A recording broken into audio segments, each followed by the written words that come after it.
च सुरेन्द्रे च कौशिके पाद संस्पृशि निर्विशेष मनस्काय श्री वीरस्वामिने नमः।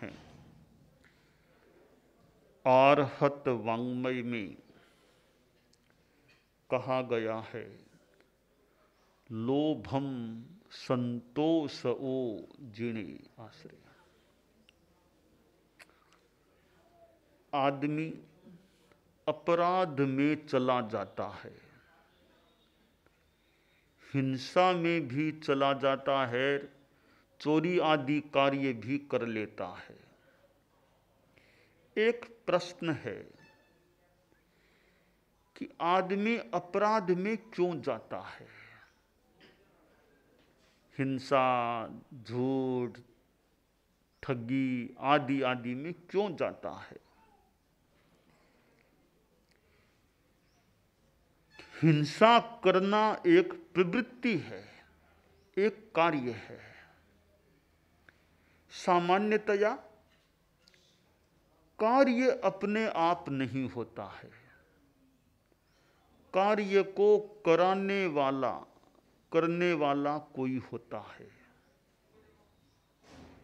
एक आदमी ने दूसरे आदमी की हत्या कर दी। हत्या तो करने वाले ने की है। एक जिसकी हत्या हुई वह आदमी, एक हत्या करने वाला आदमी। अब एक चीज और है, हत्या कराने वाला, अपराध कराने वाला। वो कराने वाला तत्व क्या है? इस विषय में धार्मिक साहित्य में कुछ बताया गया है कि अपराध आदमी क्यों करता है, पापाचार में क्यों जाता है। प्रवृत्ति है तो कोई वृत्ति भी हो सकती है, वृत्ति से प्रवृत्ति उत्पन्न होती है। कार्य है तो कोई कारण भी होना चाहिए, बस वो कराने वाला वो कारण होता है। अब कारण भी दो प्रकार के हो जाते हैं। एक उपादान कारण अथवा इसको मूल कारण भी कह सकते हैं। दूसरा है निमित्त कारण। हम देखें कि हिंसा, हत्या, अपराध होते हैं, उनमें ये दोनों कारण अपनी भूमिका अदा कर सकते हैं। कैसे? एक आदमी ने कईयों की हत्या की है, इसके पीछे निमित्त कारण भी हो सकता है। निमित्त कारण क्या है हिंसा, हत्या का? भूखमरी, गरीबी, बेरोजगारी, ये चीजें हिंसा की निमित्त कारण बन सकती हैं। संत जा रहा था, मार्ग में एक कोई बिल्डिंग आई, कोई संस्था थी, तो संत किसी के अनुरोध पर बिल्डिंग के अंदर चला गया कि यहाँ कोई संस्था है। तो जानकारी की गई, क्या संस्था, जानकारी दी गई कि यह अनाथालय है। यहाँ अनाथ बच्चों को रखा जाता है, उनकी शिक्षा, उनकी भरण पोषण की सारी व्यवस्था यहाँ हो रही है। फिर जो वहाँ का व्यवस्थापक आदमी था वह बोला कि ये अनाथ बच्चे यहाँ रहते हैं, ये आदिवासी बच्चे, ऐसे बच्चे, इनको यहाँ रखा गया है। यहाँ रख करके इनको आतंकवादी बनने से बचा लिया गया है। उसका कहने का मतलब यह है कि अगर ये बच्चे भूखे रहते, इनको कुछ नहीं मिलता, तो ये आदिवासी लोग हो सकता है इनको कोई हिंसा, आतंकवाद में ले जाते वो ट्रेनिंग दी जाती, वो आतंकवादी गतिविधियों के साथ जुड़ जाते। तो यानी जो हिंसा का निमित्त है उसको मिटाने का प्रयास किया गया है। कई बार निमित्त मिलने से वो उपादान आगे बढ़ता है। अब उन बच्चों को न भूखमरी सता रही है, अपना पढ़ भी रहे हैं, काम में लगे हैं, तो हो सकता है अब उनको आतंकवाद की ओर कौन ले जाएगा। एक अच्छी संस्था में रह रहे हैं, भोजन की कमी नहीं है, शिक्षा भी उनकी हो रही है और जीवन की आवश्यकताओं की पूर्ति वहाँ हो रही है, तो वे क्यों आतंकवाद अपराध में जाएंगे। मोटा मोटी संभावना करें, एक व्यवस्थित जगह पर एक साथ इतने बच्चे रह रहे हैं। अब वे बच्चे दो कहीं एक कहीं ऐसे है, भूखे हैं, तो सोचेंगे अरे भूखे मरते हैं, वो कहेंगे या हमारे पास आओ ना, हम सब भोजन करा देंगे, इस काम में लगो, हिंसा के काम में, तो उधर भी जा सकते थे। तो यह है निमित्त कारण है, हिंसा का निमित्त कारण। वो भूखमरी, बेरोजगारी, गरीबी, ये चीजें निमित्त कारण बन सकती हैं, पर उपादान मूल कारण है वो ये नहीं। क्यों नहीं है?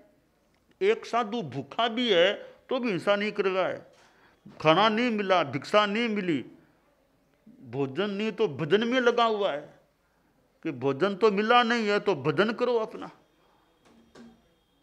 वो संस्कृत का श्लोक है कि साधु को भोजन मिले तो क्या, न मिले तो क्या।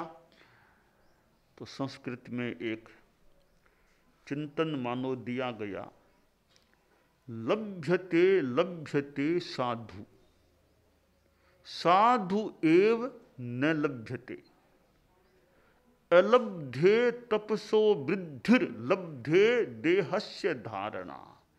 कि साधु को मिलता है, भोजन मिलता है भिक्षा में तो ठीक है, अच्छी बात है, भोजन मिल रहा है भिक्षा में। न मिले तो भी ठीक है, कोई बात नहीं, नहीं मिला तो भी ठीक है। आगम की वाणी है, तवोत्ति अहियाशय, आज शेष तप हो रहा है, ये सोचकर सहन करे। मिले तो भी ठीक है, न मिले तो भी ठीक। तो भाई दोनों ओर ठीक कैसे हुआ? मिले तब तो मान ले ठीक है, न मिलने पर ठीक कैसे हुआ? तो सुंदर एक चिंतन दिया गया श्लोक में कि दोनों ओर हाथों में लड्डू है। कैसे? कि अलब्धे तपसो वृद्धि, अगर नहीं मिलेगा तो तपस्या हो जाएगी, तपस्या का लाभ मिलेगा साधु को। है मिल जाएगा तो पेट को लाभ मिलेगा, शरीर को लाभ मिल जाएगा, शरीर में कुछ शक्ति आ सकेगी। तो न मिले तो तपस्या का लाभ, मिले तो शरीर को शक्ति पाने का लाभ, शरीर को लाभ है। तो भोजन न मिलने से, भूखा होने से आदमी हिंसा में जाएगा ही, यह कोई नियम नहीं है, जाएगा ही, कोई नियम नहीं है। बिना भूखा आदमी भी हिंसा कर सकता है, पेट भरा वो भी आदमी किसी कारण से हिंसा में जा सकता है। तो निमित्त कारण का एक रोल हो सकता है, उपादान कारण का बड़ा रोल हो सकता है। अब लोभ जाग गया, भूखा तो नहीं आदमी, तो लोभ जाग गया, और मिले तो हिंसा में चला गया, अपराध में चला गया। तो हमें इस बात को चिंतन में लेना चाहिए कि दो कारण हैं, मूल कारण और निमित्त कारण है, उपादान कारण और निमित्त कारण है। निमित्त से उपादान को उभरने का मौका मिल सकता है। आदमी शांत बैठा है, कोई गुस्सा नहीं है, किसी ने आके कुछ अकबक बोलना शुरू कर दिया और गालियां देनी शुरू कर दी तो गुस्सा आ गया। अब गुस्सा शांत बैठा था, वो निमित्त मिल गया उसके गालियों के क्रम का, तो वो गुस्सा उपादान उभर गया। उपादान भीतर में तो है, वो शांत है, अब निमित्त ने उसको उभार दिया।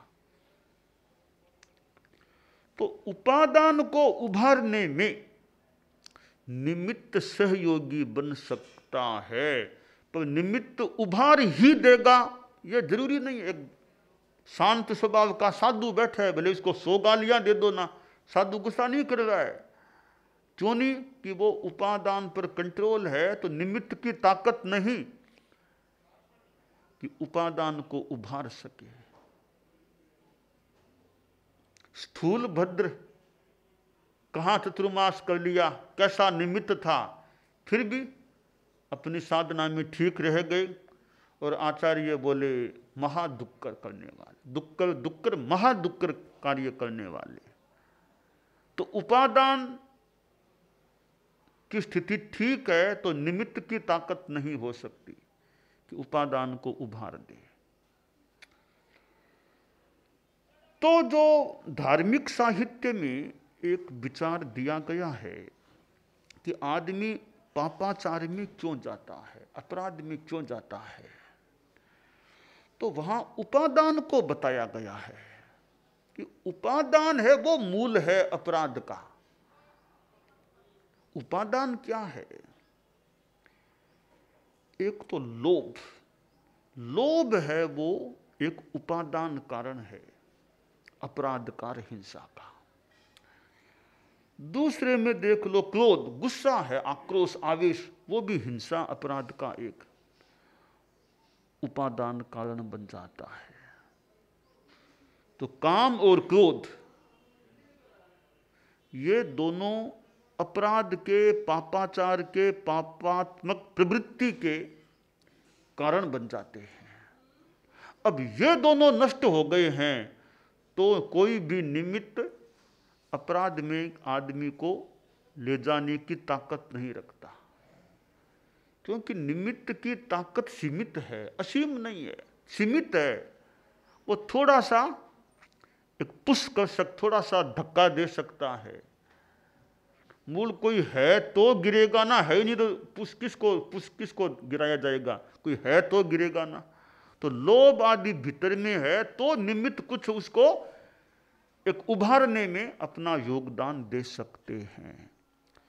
तो भले राग द्वेष कह दे मूल कारण है, या काम क्रोध कह दे, ये ऐसे मूल कारण धार्मिक साहित्य में जो बात आई है, रागो ये दोषो भी कम में बीयम, कर्म के बीज कह दे, तो सारे अपराधों की जड़ में, मूल में ये काम और क्रोध या राग और द्वेष ये हैं। बाकी निमित्त सहायक बन जाते हैं। तो मूल मूल है, सहायक सहायक है। सहायक का सीमित महत्व है, मूल का अपना महत्व होता है। एक राजा है और एक उसका मान लो कर्मचारी है, तो कर्मचारी से सहयोग तो मिल सकता है, मूल निर्णय तो वहां होगा ना। तो कर्मचारी है या काम करने वाले कोई सचिव आदि है, उनका सहयोग लिया जा मिल सकता है, सहयोग से काम हो सकता है, पर मूल चीज वो है राजा। वो नहीं मानेगा तो कर्मचारी मिला दें भले राजा से, निर्णय वो नहीं करा पाएंगे। राजा का मूड नहीं है, मन नहीं है, तो कई बार काम नहीं होगा। तो मूल मूल है, सहायक सहायक है। और आदमी का जो भाव जगत है, बस वो भले भीतर में है, पर संचालन हमारा वहां से हो रहा है। अपराध में जा रहा है, मानो कि जबरदस्ती कोई आदमी को अपराध में ले जा रहा है। वो ले जा रहा कौन है? वो भाव ले जा रहा है अपराध में। भाव अच्छे हैं, आदमी अच्छे काम में लग सकता है। अब एक आदमी पर कल्याण का काम करता है तो वो भी भाव जगत भीतर में है, वो अच्छे काम में लगा रहा है। तो अच्छे भाव भी हमारे भीतर होते हैं, दुर्भाव बुरे भाव भी होते हैं, दोनों अपना अपना काम करते हैं। बुरे भाव अपराध की ओर ले जाते हैं, अच्छे भाव अच्छे कामों की ओर भी आदमी को ले जा सकते हैं, ले जाते हैं। तो वृत्ति और प्रवृत्ति ये दो शब्द हैं कि प्रवृत्ति हो रही है तो वृत्ति उसकी पृष्ठभूमि में है। वृत्ति से प्रवृत्ति उभर जाती है। दुनिया में युद्ध होता है। अब युद्ध बाहर हुआ, इतनों को मार दिया, उन्होंने इनको मार दिया, मान लो ये बाहर में हिंसा हो गई, युद्ध हो रहा है, सम्रांगण में युद्ध हो रहा है।